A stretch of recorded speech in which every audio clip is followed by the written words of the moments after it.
నమస్తే, welcome to our channel. నేను సమ్రీన్. ఈ రోజు మనతో ప్రముఖ senior journalist, political analyst DVS గారు ఉన్నారు. వారితో మాట్లాడు. సార్ నమస్తే. నమస్తే. సార్, పిఠాపురంలో ఓట్ల లెక్క కాకుండా 10,000 లెక్కన ఓట్లు ఇస్తున్నారని చెప్పేసి అంటున్నారు. సో అలాగే ఇది అంటే రెండు పార్టీలు మాత్రమే ఓట్లు లెక్కన ఇస్తున్నారు, మిగతా వాళ్ళు 10,000 లెక్కన అనేది లెక్క చేస్తున్నారని చెప్తున్నారు. దీని గురించి మీరు ఏం చెప్తారు? ఇంకా ఎన్నికలకు 2 రోజులు మాత్రమే ఉన్నాయి. ఈ 2 రోజుల్లో ఇంకా ఏది ప్రలోభాల పర్వం. అటు క్యాష్, తర్వాత మద్యం, తర్వాత ఇంకా తాయిలాలు పంచిపెడుతున్నారు. పిఠాపురంలో పవన్ కళ్యాణ్ని గెలవడానికి వీల్లేదు, అందుకోసం ఒక 300 కోట్లు ఇవాళ జగన్మోహన్ రెడ్డి అక్కడ డంప్ చేస్తున్నాడని పవన్ కళ్యాణే అంటున్నాడు.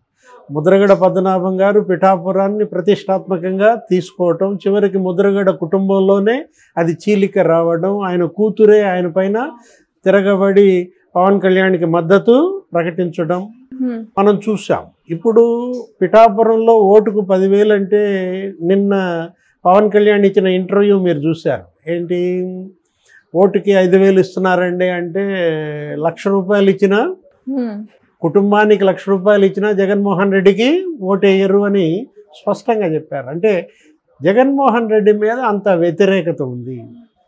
5 ఏళ్ల జగన్మోహన్ రెడ్డి పరిపాలన ఇవాళ మ్యాండేట్ కోరుతున్నారు.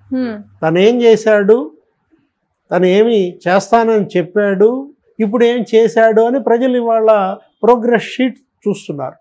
జగన్మోహన్ రెడ్డి కూడా ఆయన ప్రసంగాల్లో ఏం చెప్తున్నారు, మీ ఇంట్లో మంచి జరిగితే ఓటేయండి అంటున్నాడు. అది ఒక రకంగా బూమ్రాంగ్ అవుతుంది, మిస్ఫైర్ అవుతుంది.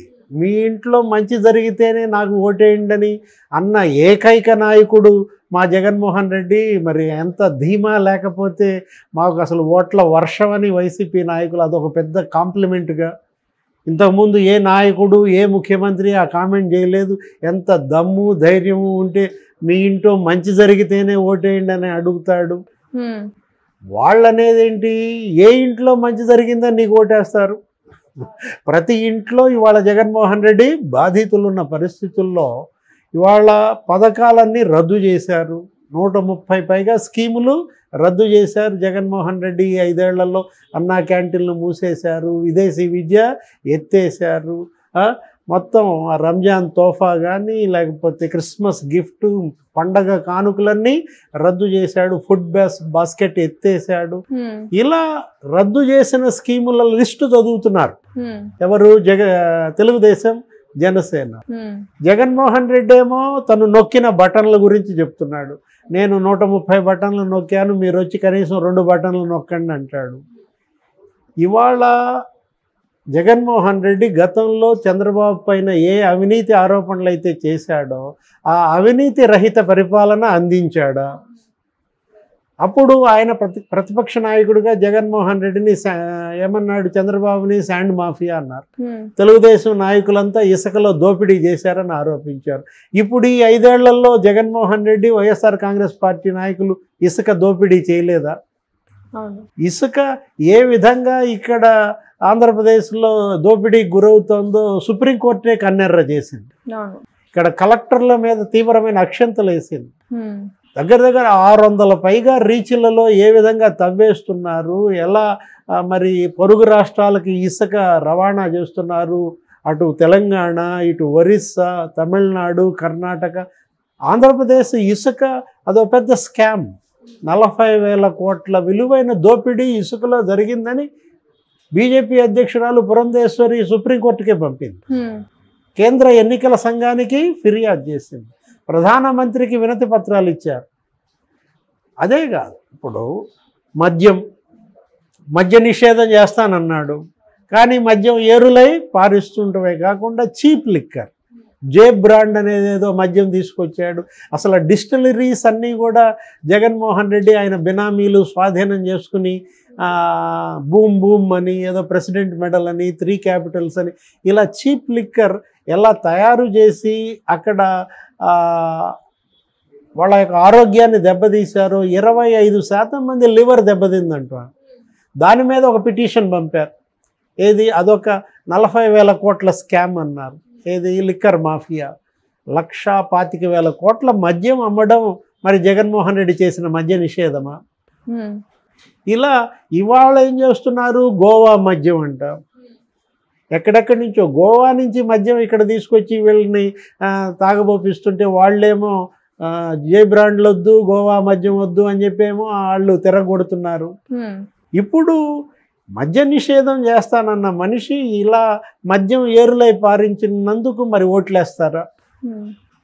ఒకవైపేమో శాండ్ మాఫియా, మరోవైపేమో లిక్కర్ మాఫియా, తర్వాత ఇక ల్యాండ్ శాండ్ మాఫియాలు, రెడ్ శాండల్ మాఫియా, ఇలా మాఫియా రాజుగా జగన్మోహన్ రెడ్డి ఆంధ్రప్రదేశ్ని చేశాడని అంటోంది ఎవరు? ప్రధాని మోడీ, అమిత్ షా, రాజ్నాథ్ సింగ్, నడ్డా, వీళ్ళందరి ప్రచారంలో ఈ మాఫియా రాజ్ మీకు కావాలని అడుగుతుంటే మరి ప్రజల్లో ఇవే ఆరోపణలు మీరు చంద్రబాబు మీద చేశారు, తెలుగుదేశం ప్రభుత్వం మీద చేశారు, ఒక ఛాన్స్ అడిగారు, మీరు ఒక్క ఛాన్స్ అడిగినందుకు ఇచ్చారు, ఇచ్చినందుకు అవినీతి రహిత పాలన అందించారా?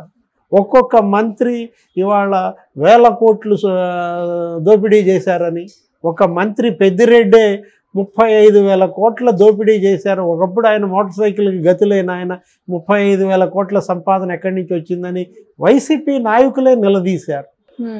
అక్కడ ఉన్న వైసీపీ ఎమ్మెల్యే ఆదిమూలం, అతనికే పెద్దిరెడ్డి ఎంపీ టికెట్ ఇస్తే అతనే పెద్దిరెడ్డి అవినీతిని బయటపెట్టాడు. రామచంద్ర యాదవ్ దానిపైన ఒక పెద్ద పిటిషన్ పంపాడు, సిబిఐ ఎంక్వైరీ అడిగారు. అంటే మంత్రి పెద్దిరెడ్డి 35,000 కోట్ల అవినీతి అంటే గతంలో మరి జగన్మోహన్ రెడ్డి తెలుగుదేశం మంత్రుల మీద ఆరోపణలు చేసి ఆయన మంత్రులు ఏమన్నా నీతి నిజాయితీలతో పనిచేశారా? ఇలా ఇప్పుడు ఇక ఈ ఓట్లు కొనుగోళ్ళకి తెగబడ్డారు. ప్రతి నియోజకవర్గంలో ఇవాళ ఒక్కొక్క నియోజకవర్గానికి 30 కోట్లు అప్పుడే డంప్ చేశారని, దగ్గర 15,000 కోట్లతో ఓట్లు కొంటున్నారని మీరన్నదే. ఏది ఓటుకి 3,000, ఓటుకి 5,000, ఓటుకి 10,000 దాకా వెళ్తుందంటే తీసుకుంటారు. వీళ్ళు ఎంత ఇచ్చినా డబ్బులు తీసుకుంటారు, కానీ వాళ్ళకి నచ్చిన వాళ్ళకే ఓటేస్తారు. షర్మిల కూడా అదే చెప్తోంది. ఏమని? జగన్మోహన్ రెడ్డి దగ్గర బోల్డ్ డబ్బులు ఉన్నాయి, నాకు ఆస్తులో ఇవ్వాల్సిన వాటా ఇవ్వలేదు, ఇవాళ నేను తిరగబడ్డాను మా అన్న మీద, కాబట్టి ఇప్పుడు ఆయన ఆ డబ్బు అంతా మీకు వదులుతున్నాడు, మీరు ఆయన ఎంత డబ్బు ఇస్తే అంత తీసుకోండి, అది ఆయన డబ్బేం కాదు, నా డబ్బు, నాకు ఇవ్వాల్సిన వాటా, నన్ను ఇలా రోడ్ల పాలు చేశాడు అంటూ ఎవరు చెప్తున్నారు? సొంత చెల్లి. జగన్మోహన్ రెడ్డి ఆయన పార్టీలో వ్యతిరేకత, ఆయన కుటుంబంలో వ్యతిరేకత.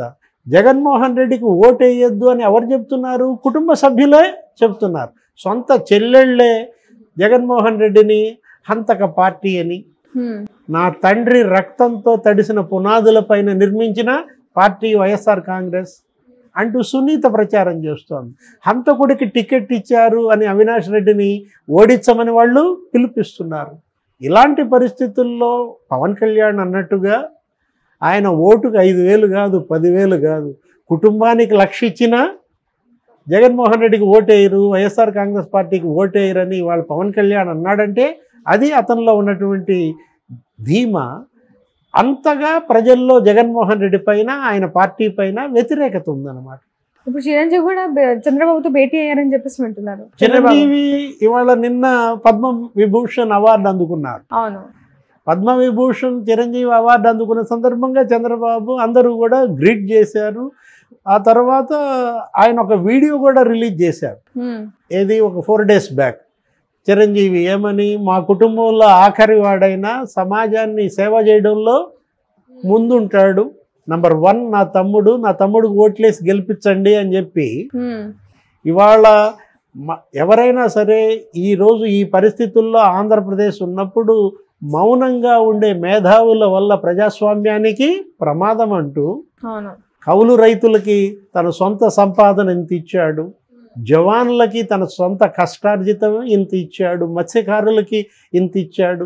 ఇలాంటి పవన్ కళ్యాణ్ సినిమాల్లో తను సంపాదించినటువంటి సంపద అంతా పంచిపెడుతున్నటువంటి పవన్ కళ్యాణ్ రేపొద్దున పిఠాపురం ఎమ్మెల్యే అయి రేపొద్దున అసెంబ్లీలో అతని గొంతు గనక వినిపిస్తే, అధికారం కూడా పవన్ కళ్యాణ్కి గనక జోడిస్తే, జత అయితే అతను ఇంకెంత సేవలు అందిస్తాడో. కాబట్టి తన తమ్ముడికి ఓటేయమని కూడా పిలిపించాడు చిరంజీవి. అంతేకాదు, పవన్ కళ్యాణ్ అన్న కొడుకులంతా ఇవాళ అక్కడ తిరుగుతున్నారు. అల్లు అర్జున్ కూడా నిన్న సందేశం ఇచ్చాడు. ఏది పవన్ కళ్యాణ్ని గెలిపించాలా, అలాంటి నాయకుడు ఈ రాష్ట్రానికి అవసరం అంటూ జనసేన అభ్యర్థులందరినీ గెలిపించమన్న దీంట్లో చంద్రబాబు చిరంజీవి భేటీ, పిఠాపురంలో రేపొద్దున రోడ్ షో, పవన్ కళ్యాణ్ అక్కడ అభ్యర్థిగా అక్కడ రోడ్ షోకి అనుమతులు ఇవ్వని పరిస్థితి. అక్కడ కూడా ఏదో జగన్మోహన్ రెడ్డి ముందు పర్మిషన్ అడిగారు. జగన్మోహన్ రెడ్డి రోడ్ షో ఉంది కాబట్టి శాంతి భద్రతల రీత్యా పవన్ కళ్యాణ్ రోడ్ షోకి అనుమతించలేదని అక్కడ డిఎస్పీ చెప్పిన సమాధానం, అక్కడ ఉన్నటువంటి రిటర్నింగ్ అధికారి ముందు ఇవాళ ఒక పెద్ద సమస్య కూర్చుంది. రేపొద్దున పవన్ కళ్యాణ్కి అనుమతి ఇవ్వాలా, ముఖ్యమంత్రికి అనుమతి ఇవ్వాలా, పిఠాపురంలో శాంతి భద్రతలు, కాకినాడలో శాంతి భద్రతల సమస్య తలెత్తినప్పుడు ఇప్పుడు చిరంజీవి చంద్రబాబు భేటీ, రేపటి రోడ్ షోలో పవన్ కళ్యాణ్తో పాటు చిరంజీవి కూడా పాల్గొంటాడా? ఇప్పటికే నాగబాబు కానీ, నాగబాబు కొడుకులు కానీ, చిరంజీవి మేనల్లుళ్ళు కానీ అక్కడ ప్రచారం చేస్తున్నారు. పదే పదే పవన్ కళ్యాణ్ని వ్యక్తిగతంగా ఆయన్ని టార్గెట్ చేస్తూ క్యారెక్టర్ అసాసినేషన్కి పాల్పడుతూ పవన్ కళ్యాణ్ పైన కక్ష కట్టినట్టుగా ఉంది. ఇవాళ జగన్మోహన్ రెడ్డి పార్టీ ఓటమికి, జగన్మోహన్ రెడ్డి ఈ పరిస్థితికి పవన్ కళ్యాణే కారణం. పవన్ కళ్యాణ్ వల్లే తెలుగుదేశం పార్టీకి పునరుత్తేజం వచ్చింది. పవన్ కళ్యాణ్ ఆ రోజు ములాఖత్కి వెళ్ళి చంద్రబాబుని జైల్లో కలిసి పొత్తు గనక ప్రకటించకుండా ఉండుంటే ఇవాళ వైసీపీ ఇంత డోల్ డ్రమ్స్లో పడేది కాదు. బీజేపీని కూడా ఈ పొత్తులోకి తీసుకురావడం వెనక ప్రధాన కీలక భూమిక పవన్ కళ్యాణే. ఇవాళ ఒకవైపు తెలుగుదేశంతో పొత్తు పెట్టుకున్నాడు, మరోవైపు బీజేపీని కూడా అలయన్స్లో తెచ్చాడు.